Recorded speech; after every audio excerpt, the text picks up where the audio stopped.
Good morning, কেমন আছেন? আশা করছি ভালো আছেন। আপনাদের ভালোবাসায় আর ঠাকুরের কৃপায় আমিও ভালো আছি। আমি একটা ব্লগ নিয়ে চলে আসলাম আপনাদের কাছে। আশা করছি আপনাদের ভালো লাগবে। এই যে 11টার থেকে ব্লগটা শুরু করলাম। বাসনগুলো এই যে গুছিয়ে নেবো। এই যে সকালে কাজগুলো তো আপনাদের সাথে শেয়ার করে নিই। দেখুন এত বাসন হয়েছিল, এগুলো আগে গুছিয়ে নিই। টিফিন করেছিলাম আলুর তরকারি আর রুটি। তারপরে কটা বাসন আছে, এই যে হাঁড়ি টাড়িগুলো মাজা হয়নি সকালে, এগুলো মেজে নেব। তারপরে রান্না বসাবো। গলার আওয়াজটা একটু ভাঙা ভাঙা টাইপের আছে, সর্দিটা কমেনি, একটু ম্যানেজ করে দেখবেন। আর এই বোনটার পাশে থাকবেন বন্ধুরা। এই সুন্দর করে হাঁড়িটা মেজে নিচ্ছি। হাঁড়ি মেজে ভাত বসাবো। গলার আওয়াজটা একটুখানি নাকে নাকে চলে যাচ্ছে, কি করব, ঠান্ডাটা ছাড়ছে না। আর ঠান্ডা ছাড়বে কি, জল টলও তো ঘাঁটতে হচ্ছে। এই তো না যে বসে থাকলে কাজগুলো হবে, কিন্তু ও মেয়েদের তো আর বসে থাকার কপাল থাকে না, কাজ করতেই হয়। একার সংসার, না পারলে কে করে দেবে বলুন?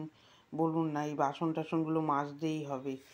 এই জল টল ঘাঁটি তো, আর চান করতে করতে আমার 3টে বেজে যাচ্ছে। টাইম এদিক ওদিক হয়ে যায় বলে ওই জন্যে ঠান্ডা লেগে যাচ্ছে। আর আমি গরম জলেও চান করতে পারি না। গরম জলে চান করলে আমার ভালো লাগে না, ওই জন্যে ঠান্ডা জলে করি, আর ঠান্ডাটা আবার লেগে যায়। এবার চলে আসলাম ডাল ভাত বসাবো। গলাটা খুব মোটা মোটা লাগছে, আর গলার আওয়াজটা খুব বাজে লাগছে, একটু ম্যানেজ করে দেখবেন। আমার গলা তো এরকম না, কিন্তু কি করব, গলা ভেঙে গেছে। এই যে এখানে ডাল ভাতটা বসিয়ে দিলাম। বসিয়ে দিয়ে তারপরে ক্যামেরাটা কীরকম হয়ে গেছে দেখুন, পাঁচফোড়ন আর পেঁয়াজ দিয়ে ডালটা ফোড়ন দিয়ে দিলাম। এটা কীরকমভাবে জানি শ্যুট হয়ে গেছে। ডালটা ফোড়ন দিয়ে দিলাম, তারপরে ভাত হয়ে গেছে, ভাতটা নামাবো। এই রান্না করতে আজকে 11টার সময় আসলাম। এমনি ইচ্ছা করেও একটু দেরি করে করি, শীতকাল তো ঠান্ডা হয়ে যায়। আর কাজের চাপটা একটু কম আছে বলে একটু বেলা করে করি। 2-3জন আছে তো, একটু বেলা করে করি। যদি লোকের চাপ বেশি থাকতো সকাল দিয়েই করতাম। ব্যবসাটা আবার ডাউন হয়ে গেছে, এইতে মন মেজাজটাও ভালো লাগছে না, আর ইয়েও ভালো লাগছে না। এই যে ডালটা হয়ে গেছে, ডাল নামিয়ে দিলাম। কড়াইটা এবার সুন্দর করে ধুয়ে নেব। দেখবেন সংসারে যদি একটু টানাপোড়েন থাকে, মন লাগে না, মনে অশান্তি লাগে, ভালো লাগে না। এই পুজোর পর দিয়ে এসে কী হলো, ব্যবসাটা কীরকম জানি একটু টলমল খাচ্ছে। এবার লাউ ঘন্ট বসাবো।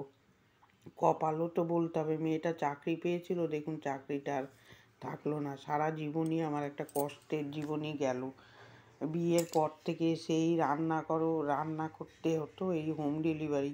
কোনো দিনই যে লোকজন সাজিয়ে কাজ করব সেটা আমার হয়নি। সে বিরাট ব্যবসা তো না, এইভাবেই নিজেরই সব কিছু গুছিয়ে গুছিয়ে কাজ করতে হয়েছে। আর লোকের উল্টাপাল্টা কথাও শুনতে হয়। পয়সা না থাকলে, যে স্বামীদের পয়সা থাকে না, দেখবেন বউদের যে কত সব রকম কথাই শুনতে হয়। কিছু না করলেও শুনতে হয়, কিছু করলেও শুনতে হয়। আমি তো চুপ করে থাকি, সহ্য করি। বলছে বলুক, একদিন না একদিন তো আমারও সময় আসবে। যেচে কথা বলতে গেলেও কীরকম মুখটা করে রাখে অনেকে। পয়সা না থাকলে দেখবেন তাদের কদরও কম হয়। সবই এখন দুনিয়ায় পয়সা, পয়সা ছাড়া দেখবেন কোনো কিছু নেই। এই যে চালের গুঁড়ো দিলাম, একটু ভালো মাখা মাখা হবে। চালটা একটু জলে ভিজিয়ে, কোনো দানা রাখলে হবে না। এই যে দিয়ে করলাম। বরমশাই মাছটা ধুয়ে দিচ্ছে। খালি কষ্ট করি বরমশাইয়ের মুখের দিকে তাকিয়ে। আমার বরমশাই খুব ভালো, ওই জন্যেই। না হলে তো কি, যা সহ্য করি আমি, সহ্য করার মতনই হয় না। কষ্টতেই জীবনটা কেটে গেল বিয়ের পর থেকেই। তারপরে চলে আসবো এই যে ইয়েটা গুছাতে, এই এই জামা কাপড়গুলো। সেই আলমারি পুরো একদম হয়ে গেছে। কোথাও যাওয়ার সময় আমি কিছু খুঁজে পাচ্ছি না। এই দেখুন কতগুলো চুড়িদার আমার এর মধ্যে ঢুকে রয়েছে। ভাবলাম দেখি রান্না করতে করতে এই জিনিসগুলো গুছিয়ে নিই। মনের কথা কিছু কিছু শেয়ার করি, কিছু মনে করবেন না। আমার মনের কিছু কিছু কষ্ট ব্যথা সবগুলো আপনাদের সাথে একটু একটু শেয়ার করি। কার কাছে করব, স্বামীর কাছে করি আর আপনাদের কাছে। সারা জীবনই এইভাবেই কেটে গেল। একটা ঠাকুর মনে হয় সুখ লিখতে আমার কপালে ভুলে গেছে। এক এক সময় ঠাকুরের উপরে ভীষণ রাগ আসে, আবার এক এক সময় না, ঠাকুর ছাড়া চলে না। কিছু ইয়ে আছে বলেই আমার এরকম কষ্টের জীবন যাচ্ছে, সুখের মুখটা আসছেই না, যাও আসে দুদিনের জন্য আবার চলে যায়। যে কথা বলতে বলতে এই দেখুন ইয়েটা কি সুন্দর করে গুছিয়ে ফেললাম। এবার এই ঘরে পরার জামাগুলো গুছাবো, শীতকাল মানে তো জামা কাপড়ের ঘাটতি হয়ে থাকে, আর আমি আলো ছালো করে রাখতে পারি না, যখনেরটা তখন না গুছালে না এখানে পড়ে থাকবে ওখানে পড়ে থাকবে, ভালো লাগে না। গুছিয়ে এই যে এটা মুছে দিলাম, তারপরে মেয়েটা মাছ ভেজে দিল, আমি এই মাছের ঝোলটা করব। আপনারা আশীর্বাদ করুন যাতে মেয়েটা ভালো থাকে, ভালো ঘরে যায়, সেইটাই আপনারা আশীর্বাদ করুন। এইটাই আমার কাছে এখন আমি যা কষ্ট করেছি মেয়ে জানি সেই কষ্টভোগটা না হয়। ওকেও যেন কষ্ট করে পড়াশোনা শিখিয়েছি, যাতে ওর কষ্ট না হয়, ও কষ্টটা না করে, ওই জন্য অত কষ্ট করে আমি পড়াশোনাটা ওকে শিখিয়েছি, আমার মতন জানি না হয়। কষ্ট করেই গেলাম। বিয়ের আগেই চিন্তা ভাবনা আমার মাথায় এত ছিল না, কিন্তু বিয়ের পরে এত চিন্তা ভাবনা চলে আসে, আর তার মধ্যে মানুষে তো এক একটা কথা এক এক রকমভাবে বলে, তখন খুব কষ্ট লাগে মনে। দেখতে তো পাকা ঘর আর ফ্ল্যাট, কিন্তু ভিতরে তো আর কেউ ঢুকে দেখে না যে তার কিভাবে চলছে। ব্যবসাটা উঠে থাকলে আবার অসুবিধা হয় না, আবার মাঝে মাঝে ব্যবসাটার জন্য না হলে আমার কোনো অসুবিধা হয় না, ব্যবসাটা যদি ঠিক করে চলে। এইভাবেই আমি ম্যানেজ করে নিতে পারি। তাহলে এই যে কাঁচা লঙ্কাগুলো মাছের ঝোলে কেটে দিচ্ছি, আর ওর মধ্যে পেস্ট করে নিয়েছিলাম জিরা আর পেঁয়াজটা। আমি রসুন দিই না রুই মাছে। আর ভিডিওটা কার কার ভালো লাগছে কমেন্ট করে জানাবেন, আপনারা তো কমেন্ট করেন না।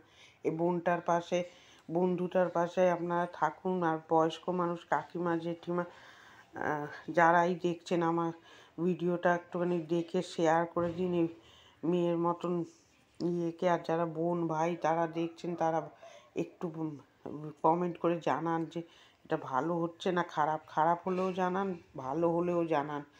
আর যারা সাবস্ক্রাইব করেছেন আমাকে অসংখ্য ধন্যবাদ, আর যারা এখনও করেননি প্লিজ এই বোনটাকে সাবস্ক্রাইব করে আমার পাশে থাকুন, তাহলে আমার খুব উপকার হবে।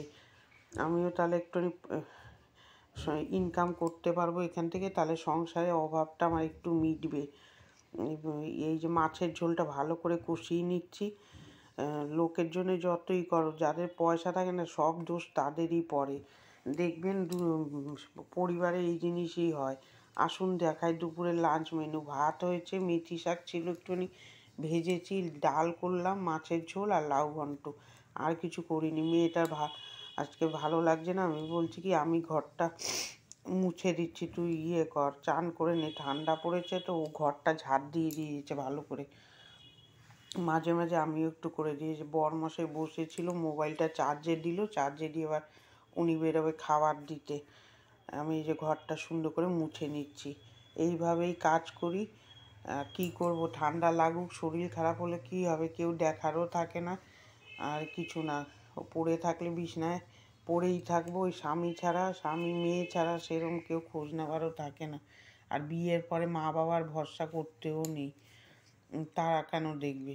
এই যে একটু সুন্দর করে মুছে নিচ্ছি, তাও আমার বাপের বাড়ি দেখে, একটু বলবো না মিথ্যা কথা, ওরা তাও একটু দেখে, কিন্তু ওদের তো আর সবসময় বলা যায় না বাপের বাড়ির কথা, সব সময় বলা যায় না। ঘরে যে কী অসুবিধা যায় সব সময় কি মেয়েরা বাপের বাড়ি বলতে পারে, সব কথা বলা যায় না। ওরা নিজের থেকে যেটুকু বোঝে সেটুকুই করে। এই যে ঘরটা মুছে দিচ্ছি, কষ্ট করে যাচ্ছি, দেখি রাতের পরে তো একদিন না একদিন দিন হবে ঠিকই, এরমভাবে তো আর মানুষের চলে না। বসে যে যা বলছে বলুক, তাদের সময় এখন বলতে থাকুক, যখন আমার সময় হবে তখন আমারও বলার সময় হবে, তখন মনে হবে না যে ওদেরও আমি সময় মতন কথা বলতে পারবো। এখন যেরকম যেচে যাচ্ছি কথা বলতে, নিজের রাখি না যে যেচে কথা বলি, থাক গিয়ে কী হয়েছে, এক জায়গায় তো থাকি, কিন্তু তখন আর মনে হবে না যে কথা বলতে, তখন এমন সময় আসবে যে আমি সময় পাচ্ছি না কথা বলার। কিন্তু এখন কথা বলতে গেলে যে মানুষের কীরকমই, আমি তো এরকম কোনো দিন হতে পারলাম না, হতে পারলেও তো আমি একদম দাঁড়িয়েই যেতাম। আমি সবার সাথে যেচে কথা বলবো, রাগ বেশিক্ষণ থাকে না, আর অনেকে রাগ একদম পুষে রেখে দেয়। আর ভাবে নাকি যে আমি যাব কিছু চেতে চুতে, ওই ভয়ও থাকে। অভাবের সংসারে যে কত জ্বালা থাকে সে সে যে করে সেই জানে। বসে বসে একদিন না একদিন তো উন্নতি হবেই, এরমভাবে চলে না মানুষের। তখন তো আমি আবার পারবো না, আমি তো আবার পারি না, লোকের মতন করতে পারি না, কিন্তু ভুলে যাই সব, কিন্তু মানুষ বলে না, একদম কাঁটায় গিট মেরে রেখে দেয়। এই যে এই বোতলগুলো নিয়ে নিলাম, মনের কথা অনেকগুলোই আপনাদের সাথে আজকে শেয়ার করলাম, কিছু মনে করবেন না। এই যে সুন্দর করে আমার জীবনীটাই আমি আপনাদের সাথে শেয়ার করলাম। এই যে জল রাখি যে ইয়েটা জারটা, ওইটাও মেজে নেব। এই যে সুন্দর করে ঘরটাও ঝাড় দেবো, রান্নাঘরটা ঝাড় দিয়ে তারপরে মুছে নেব। এই যে বাদ বাকি দেখবেন রান্নাঘরে কত রান্নার পরে এক্সট্রা কাজ থাকে, এগুলো গুছিয়ে ঝাড় দিয়ে মুছবো। 3টে ঘরই মোছা আপনাদের সাথে শেয়ার করলাম, অনেক সময় লাগলো। ভিডিও তো 12 মিনিট 13 মিনিটের হয়, কিন্তু এটা তো 13 মিনিটের কাজ না। এগুলো স্পিড বাড়িয়ে দিই বলে আপনারা বুঝতে পারেন না। সারাদিন ওই 11টার থেকে যে চালু করি আর সেই 2টো 2:30টা 3টে বেজে যায়। কালকে তো 2:45-3টের সময় খেয়ে উঠেছি। আমার ওর জন্যই শরীরটা সারছে না, সময় মতন চান করতে পারছি না, শীতকাল তো সময় মতন চান টান করতে পারছি না, ওই জন্যই ঠান্ডাটা ছাড়ছে না। এই যে ঝাড় দিয়ে নিলাম, এবার মুছে নেব রান্নাঘরটা। 3টে রান্নাঘর মুছতে অনেক সময় লাগে, যে ময়লাগুলো উঠিয়ে ডাস্টবিনে ফেলে রাখলাম। এরকমভাবেই কাজ করি। আপনাদের ভালো লাগলে প্লিজ আপনারা সাবস্ক্রাইব করে এই বোনটার পাশে থাকুন। আপনারা আমাকে ভালো না দিলে বন্ধুরা, আমি তাহলে আর এই ভিডিওতে তাহলে আর এগাতে পারবো না। আপনারা একটু আমার পাশে থাকুন, এইটাই বলছে, আর কিছু না। ভিডিওটা দেখুন, ভালো লাগছে না খারাপ লাগছে কমেন্ট করে জানান, তাহলে আমি সেইভাবে ভিডিওটা করব। ভুল হতেই পারে। এই যে বোতলগুলো সুন্দর করে ধুয়ে নিচ্ছি। আপনারা ভালোবাসা না দিলে আমি ইউটিউবে কোনো দিনই জায়গা করতে পারবো না। এই যে বোতলগুলো সুন্দর করে ধুয়ে নিলাম। আজকে কিছু মনের কথা শেয়ার করলাম, কিছু মনে করবেন না। এই যে সুন্দর করে ধুয়ে ঠুয়ে বোতল জল ভরবো, জল আনতে গেছে বরমশাই, এগুলো মেজে ধুয়ে দিলাম। রোজই করি, সবসময় তো আর ভিডিও হয় না, মাঝে মাঝেই আপনাদের সাথে শেয়ার করি।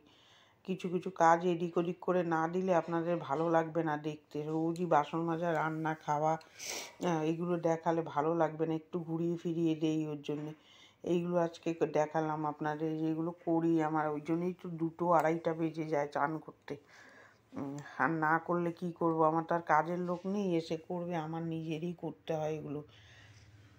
এগুলো নোংরা বোতলের মধ্যে জল টল খাইও না আমি, রোজেরটা রোজ আলগা জলে ধুয়ে নিই, যতই কষ্ট। ওই জন্যেই আমার ঠান্ডাটা ছাড়ছে না। জল তো সারাদিনই মোটামুটি কাজ করতেই থাকি।